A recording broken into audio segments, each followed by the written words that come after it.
माझी पावलं सहजच त्या रौद्रकेतून दशरथी ब्राह्मणाच्या आश्रमापर्यंत पोचली. सहजच मी जाणलं की केवळ या आहेत दोघेनं मोठे झाल्यानंतर आपल्या शक्तीचा अपव्यय करतील आणि कुठंतरी केवळ त्यांना त्रास होणार आहे.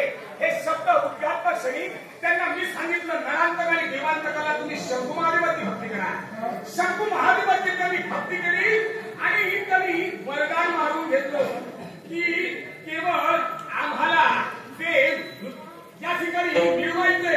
हे मिळवायचं एक केवळ या नरांतकानं केवळ अखेर साऱ्या नरावरती प्रावीण्य मिळवावं आणि या देवांतकानं समस्त देवावरती विजय मिळवावा ही त्या दोघांची इच्छा होती.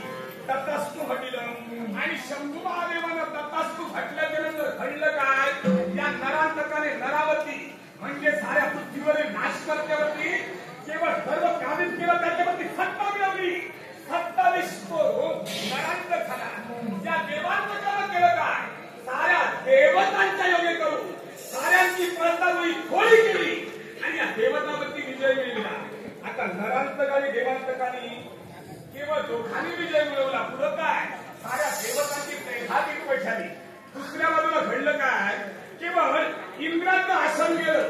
या देवांतकानं केवळ त्या ठिकाणी अधिपत्य मिळवलं.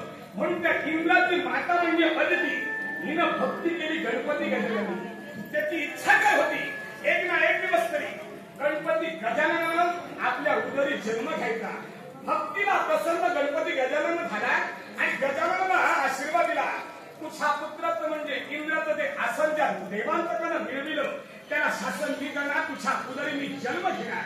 म्हणून केवळ अदितीच्या इच्छेसाठी या गणपती गजाननानं तिच्या उदरी जन्म घेतला.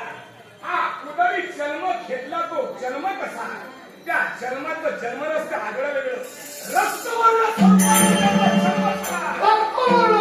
10 भुजा त्याला प्राप्त होत्या आणि केवळ या दशभुजाच्या योगे करून केवळ साऱ्या विश्वावरचं अधिपत्य त्याला मिळवायचं होतं.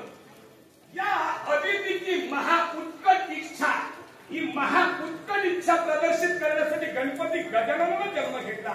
महाउत्कट इच्छा म्हणून त्या पुत्राचं नाव म्हणजे त्या गणपती गजाननाचं नाव महाउत्कट इच्छावरून महोत्कट असं ठेवलं गेलं. या महोत्कट गणेशानं केलं काय, आपलं वाहन सिंह, या सिंहावरती तो आरूढ झाला. शंख चक्र पद्म गदा गदा या 4 आयुधांनी युक्त होता. उरलेल्या 4 हस्तात धनुष्य, बाण, तलवार, त्याचप्रमाणे परशु धारण केला. उरलेल्या शस्त्राच्या ठिकाणी केवळ त्यानं केवळ एक महापुष्प असं दिव्य पुष्प धारण केलं. उरलेला एक हात त्याचा शिल्लक होता, तो हात दिला होता, तो म्हणजे आशीर्वादात येऊन गेलो.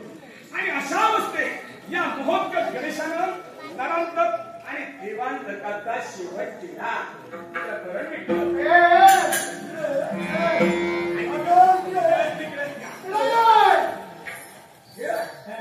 बरंच काही करतो, पण जन्माला आलेल्या मुलांना किती शिकवावं हे तुला कळत नाही. पुढे आहे आणि तू बरंच काही बोलला. काय सगळं अरे त्याच्यातच रहस्य उगाच सांगितलं नाही, उगाच सांगितलं नाही. हे नरांतक आणि देवांतक दोघांचा जरी मृत्यू केवळ ओढावला असेल त्या गणपतीच्या गजाननाच्या कृपेमुळं, तरी सुद्धा केवळ त्यांच्या ठिकाणी होती ती आसुरी शक्ती. आसुरी शक्ती तशीच शिल्लक राहिली. दैत्यांकडून शुक्राचार्याने हीच नामी संधी साधली आणि नरांतक आणि देवांतक यांची वेळ अस्थिपंजर देह होते. या अस्थिपंजर देहावरती संजीवनी मंत्रानं मंथरलेलं उदर त्या त्या नरांतक आणि देवांतक या दोघांच्या अस्थिपासून तुम्हा 2 शक्ती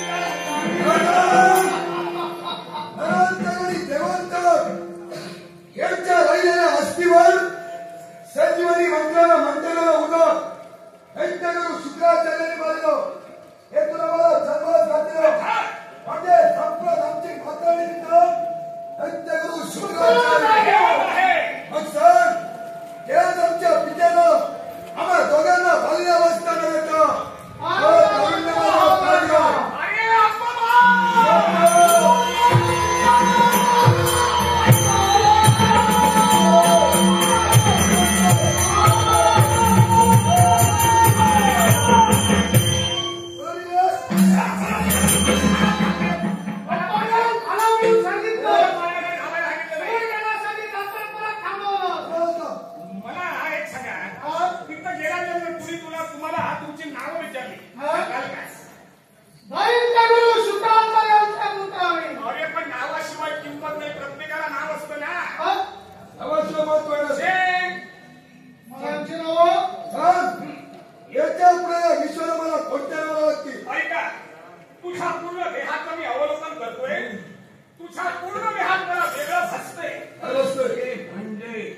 म्हणजे कंटू नापासून हे सारं विश्व होता कंटू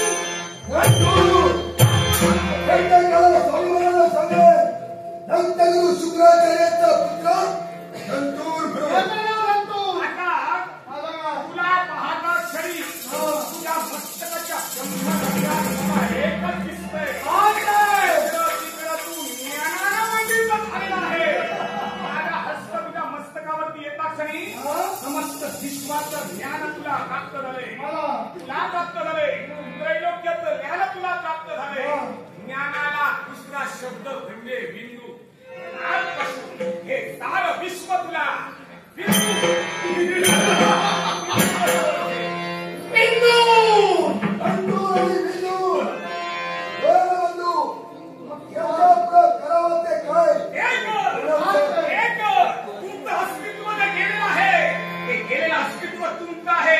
याच्यासाठी साम्राज्याचा विस्तार करा कंटू आणि बिंदू कोण आहे हे अखिल विश्वाला कळणं महत्वाचं आहे त्याच्यासाठी तुम्ही भक्ती करताय त्या देवतांची भक्तीने भक्त करताय त्यांच्या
हे सारा विश्वाचा आदिमूळ असणारा ओंकार स्वरूपी गजानना निवा तू हा मुगा शिवा सदा सर्वता माझ्या पुष्कळ राहूया हे विस्तीवा तू छाननी मार्गाती सविनय प्रार्थना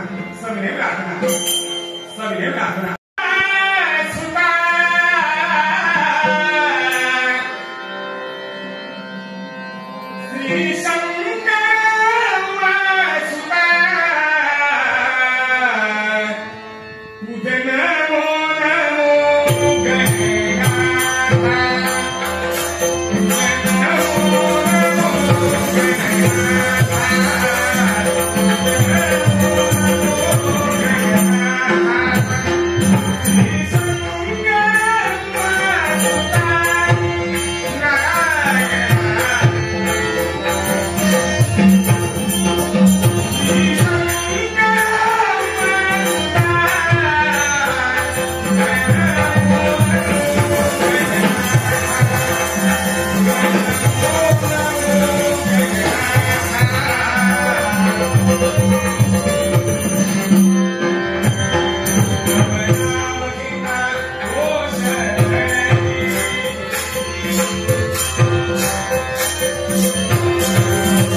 करतात तर समस्त शिवगण जिच्या येण्याकडे नजरा लावू नये ती केवळ आमची शक्ती आता गेले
हे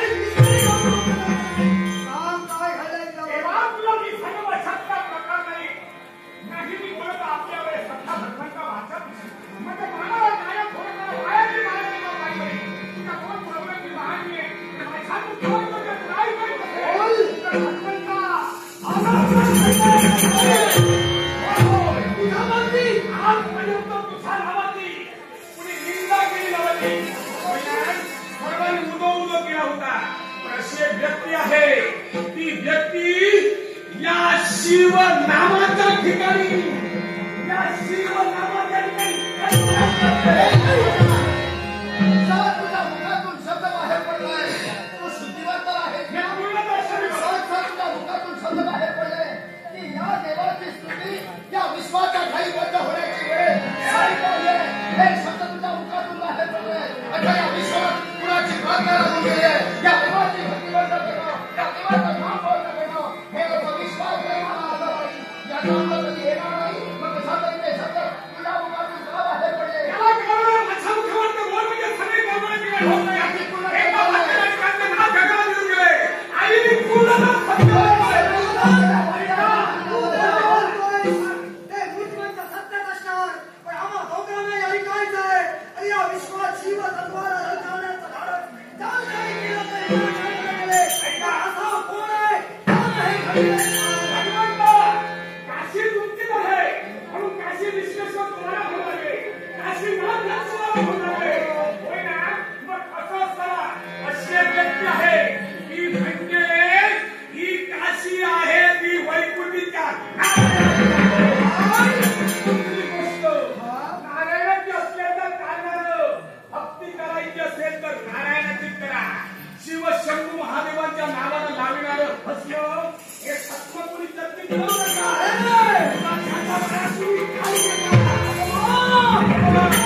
Hey,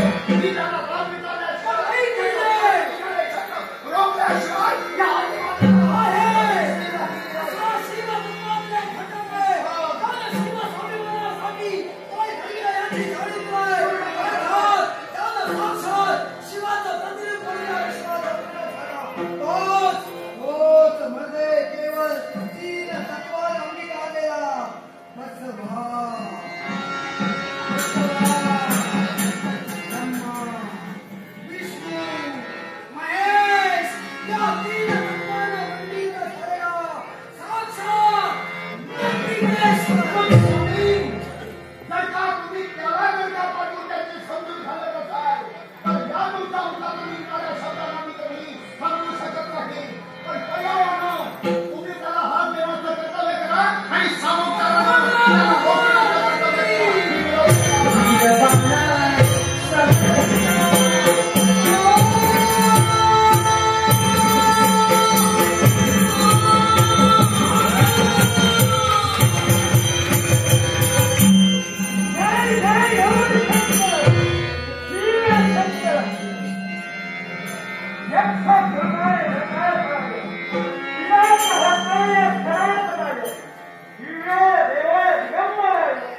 Yeah.